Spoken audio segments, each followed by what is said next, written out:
Bismillahirrahmanirrahim. Bismillahirrahmanirrahim. Allahumma shalli wa sallim ala sayyidina wa maulana Muhammadin wa ala alihi wa sahbihi asma'in, amma ba'du. Ingkang sangat kula hormati Mbah Kawula Gus Syihab Gus Zaim sedanten keluarga Kiai Haji Maksum.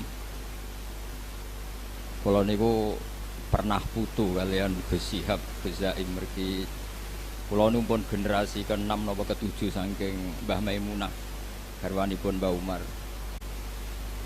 Di kula rawuh mriki niat hormat Mbah Maksum mergi keluarga sedanten nate ngaos kalian Mbah Maksum. Kula piyambak dados kebanggaanipun keluarga bilih Mbah Maksum termasuk tercatat tenggene A'lamul Makin. Dados tiang-tiang Jawi sing namine Mudawwan dibukukan tenggene kitab-kitab teng Mekah, termasuk cetakan-cetakan Darul Minhaj sing dicetak teng Jeddah. Niku keluarga Lasem termasuk nyumbang paling kathah.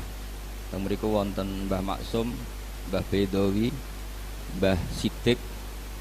Niku keluarga-keluarga Lasem ingkang dicatet teng A'lamul Makin, termasuk pun cetakan Darul Minhaj sing notabene nggih radi-radi Wahabi. Terus radi niku mboten pati tenanan, mergi tradisi teng Mekah niku ulama-ulama Wahabi nggih hormat kalian kita. Kula gadah kitab namine Al-Futya Al-Ulya li Hayati Kibari Ulama'i Saudiyah. Niku teng mriku teng Masailul Haji niku nggih nyebut ulama-ulama Indonesia termasuk Syekh Nawawi Banten, Syekh Mahfud Termas. Dan niki kula nyekseni piyambak Mbah Maksum niku tenggene A'lamul Makin termasuk ingkang disebat. Beliau disebat nasaban secara nasab nggih disebut bener Maksum bin Ahmad saterusé, terus belajaripun teng Syekhona Khalil tenggene Mbah sinten Mbah Soleh Darat Soleh bin Umar As-Samaroni. Mergi kula nyekseni sanget manhaj-manhaj ingkang dipun lampahi Mbah Maksum niku persis kalian sing dilampahi Syekhona Khalil. Terus kula gadah cerita Mbah Maksum nak ngaos tafsir ngantos dalu. Terus badhe niku kangkang munteng pondok, terus ujug-ujug dimulai malih. Terus saking akrabe kalian santri kadang-kadang teng-tengah ngaji nggih, santri-santri guyon farkau apa aja ngrokok sik, Mbah. Sing paling kula kenang dari cerita-cerita kiai-kiai sing naos ngasih Mbah Maksum niku nak ngaos ngangge kopi, ngangge apa muk agung. Terus santri dikan ngunjuk, santri ini ngombe tenanan tapi dintekno dari Mbah Maksum, yo jontekno aku sisani. Padahal nyongkone santri niku tabarruk kalian baqiyah utawa athare Mbah Maksum.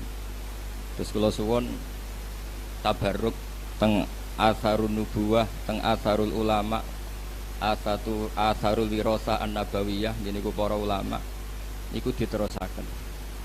Sayyid Muhammad tenggene kitab Mafahimu Yajibu Antusahhah piyambake dawuh orang yang ingkar terhadap wasilah itu tidak punya dalil. Karena ketika Allah ngersakno ada seorang raja niku innallaha qad ba'atsa lakum taluta malika.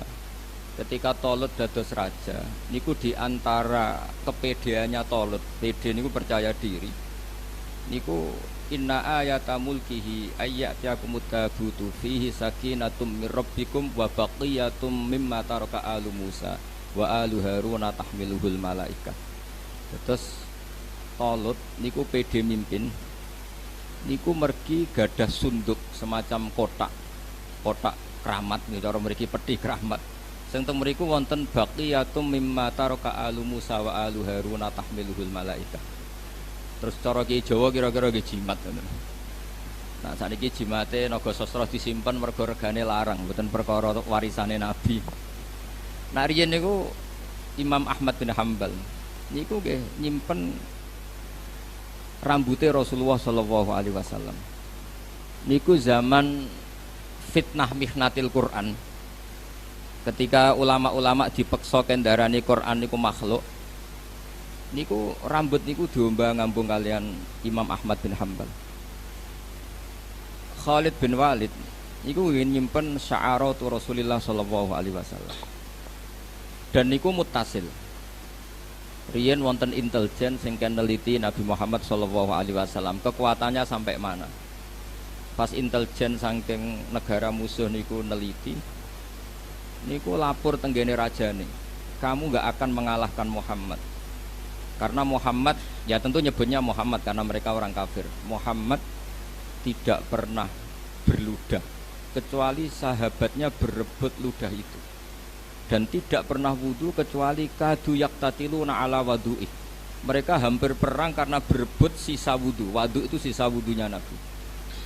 Dan ketika mereka Rasulullah cukur atau potong rambut, kadu yaktatilun, mereka hampir perang karena berebut sya'aratu Rasulillah sallallahu alaihi wasallam.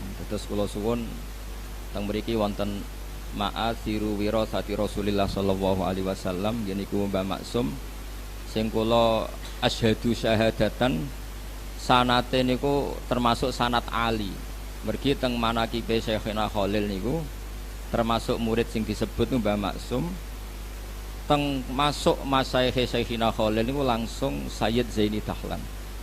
Dados menawi sanat kula, misale kula Mbah Mun, Mbah Zubair, Ki Fakih Mas Kumambang niku Mbah Mahfud lewat Sayyid Abi Bakar Sato Sohibul I'anah nembe Sayyid Zaini Dahlan. Menawi Mbah Maksum berarti Mbah Maksum Syekhona Khalil, Syekhona Khalil itu menangi Sayyid Zaini Dahlan. Otomatis dia menangi sinten Syekh Nawawi Banten. Terus sanad tenggene teng putih Lasem niku termasuk sanad Ali. Sanad Ali itu derajat Mbah Maksum Syekhona Khalil langsung Sayyid Zaini Dahlan. Terus kula niku cara pernah keluarga ngundang Gus Syihab Gus Zaim yo Mbah, cara pernah guru nggih malah buyut. Iki wau misale kula Mbah Mun, Mbah Zubair, Ki Fakih Mas Kumambang, Mbah Mahfud, terus Sayyid Abi Bakar Sato nembe Sayyid Zaini Dahlan. Terus kula tok Sayyid Zaini Dahlan itu generasi ketujuh. Nah menawi Gus Zaim, Mbah Ahmad Syakir, Mbah Maksum, Syekhona Khalil langsung Sayyid Zaini Dahlan, kinten-kinten kelima. Terus kula suwun tradisi-tradisi keilmuan, tradisi-tradisi tadwin nggih, membukukan manaqibul akhyar ini kedah dilakukan keluarga. Karena ngantos wonten aliran-aliran sing macem-macem niku sebabnya niku mboten merujuk al-kutubul mudawwanah, tidak merujuk kitab-kitab sing ditadwin sing mutadawal sing di napa nggih wirasatan jilan an jilin kabiron an kabirin. Terus memahami Quran sak karepe dhewe, mboten ngangge napa sanad. Padahal dawe para ulama riyen inna hadzal ilma dinun fangzuru amman ta'khuduna dinakum. Ilmu iku agama, fangzuru amman ta'khuduna dinakum. Maka lihatlah siapa yang kamu ambil ilmunya. Pergi sebagian ilmu niku di luar dugaan akal. Kathah ilmu sing di luar dugaan apa? Akal. Misalnya ngeten, niki sing sering didawaken Mbah Mun. Ihdinas siratal mustaqim siratal ladzina an'amta 'alaihim. Kena apa kok ora ihdinas siratal mustaqim siratoka, dalan jejeg napa Gusti, dalane jenengan. Niku boten ngoten dawuh pangeran. Mergo Allah niku la yaqulu wa la yasrab. Allah boten dahar, boten ngombe, boten sari. Sampeyan gak mungkin iso niru Allah. Mergo manusa niku hadis Allah qadim. Nak makhluk nirune ya apik makhluk. Sehingga niru kesolehan nggih niru Mbah Maksum, niru Mbah Bedawi, niru Mbah Sambu. Mergo ihdinas siratal mustaqim iku siratal ladzina an'amta 'alaihim. Terus nak wonten tiyang kok nyoal gunane syekh apa, gunane mursyid, gunane kiai iku mboten pati ngaji. Mulane pepatah tengene dunia tarekah orang sing man ta'allama bila syekhin fasayhuhu setan. Orang yang belajar tanpa guru, guru sing mu'tamad niku gurune setan. Mergo Allah ndawaken dalan lurus iku dalane sapa? ihdinas siratal mustaqim siratal ladzina an'amta alaihim. Terus selama orang itu manusia, maka dalam kebaikan itu pasti butuh master, butuh percontohan. Mergi nak mboten enten percontohan sing didawakan ulama, sing ditakwil kalian ulama, niku orang akan memahami secara salah. Kula memberi contoh secara gampang, niki sebagai fakhr kula, bangga kula teng Mbah Maksum. Rasulullah Shallallahu Alaihi Wasallam niku tofa rokiban, beliau tawaf itu rokiban sambil berkendara. Tapi semua ulama dakwaken tawaf masyian, tawaf secara jalan itu lebih afdol ketimbang tofa nopo rokiban. Karena al ajru bi qadri ta'ab. Tapi umpama Rasulullah kok boten nate tawaf secara berkendara, maka kita tidak pernah tahu keabsahan tawaf secara berkendara. Akhirnya tiang-tiang sepuh yang pakai kursi roda, yang kita sepuh harus digendong, ini mboten enten dalile. Tapi baru kayak Rasulullah nate tawaf rokiban, ini tiang-tiang sepuh yang ngasta kursi roda, ada dalilnya karena Rasulullah berkendara. Artinya ulama tahu bahwa ketika Nabi tawaf rokiban itu menjelaskan boleh, bukan menjelaskan afdoliyah status keutamaan. Maka dawuhipun Ibnu Hajar Al-Asqalani, Nabi tawaf rokiban itu wajib bagi Nabi karena Nabi punya kewajiban menjelaskan secara ilmu biar orang tahu kalau tawaf rokiban itu sah atau boleh. Begitu juga Nabi kadang waktu sholat itu namung istighfar salasan suman soroba, istighfar ping 3 terus bar. Kadang maca subhanallah 33, alhamdulillah 33, wa akbar 33 terus wa yaqulu fi tamamim ni'ah wa akbar la ilaha illallah wa akbar. Nabi kadang wiridan sediluk itu wajib. Ben wong ngerti nak wiridan itu mboten wajib. Tapi nak sampean wiridan sediluk terus, niku keliru. Mergo ora tahu dadi rujukan. Tapi nak Nabi wajib, ben go iling-ilingan. Nak ngono iku mboten apa? Wajib. Wonten malih ini dawuh Fathul Bari, ini contoh pentingnya ulama. Nabi nak badha salat niku aqbala alal hadirin. Niku semua riwayat aqbala alal hadirin. Madhep total ngetan. Cara teng Indonesia kira-kira madhep ngetan. Itu ulama mengatakan itu bukan sunnah yang mengikat dengan arti kita harus sepersis itu. Tapi Nabi ingin memaklumatkan bahwa sholatnya selesai. Karena andekan Nabi boten madhep ngetan, cara Indonesia madhep ngetan, madhep ke timur, maka akan dikira Nabi itu fi sholatin. Resikonya apa? Kalau orang jauh-jauh, ini kan Nabi itu imam yang luar biasa karena sayyidul awalin wal akhirin, dan banyak sahabat dari daerah yang jauh itu lari-lari karena ingin menangi Nabi. Nah itu kalau Nabi tetap menghadap kiblat kemudian mereka takbir mengira dirinya masbuk, jebule Nabi pun badhe sholat. Itu secara resiko fikih masalah sekali karena Roktus sholat biman laisa fi sholatin, menggantungkan sholat dengan orang yang sudah tidak sholat. Andaikan Nabi tetap menghadap apa? Kiblat. Maka solusinya Nabi madhep ke timur supaya memaklumatkan bahwa beliau sholatnya selesai. Itu kalau nggak ulama tidak bisa. Meskipun tentu baik orang yang habis sholat madhep ngetan karena sunnah Rasulullah baik. Sing madhep ngalor gitu baik. Sing madhep ngulon gitu baik, karena tadi sing madhep ngulon itu disunatkan punya gerakan yang kira-kira orang tahu kalau sholatnya selesai. Makanya tradisi guru-guru kita kalau tetap madhep ngulon itu oleh istighfar, oleh wiridan sing khas setelah sholat itu dibanterno ben ngerti makmum itu atau orang lain bahwa beliau sudah tidak sholat. Terus ini tahmilan ulama niku penting sangat supaya orang maknani hadis itu mboten jumut, mboten kaku. Kayak apa Rasulullah handekan beliau tidak menghadap ke timur karena nanti dikira beliau fi sholatin.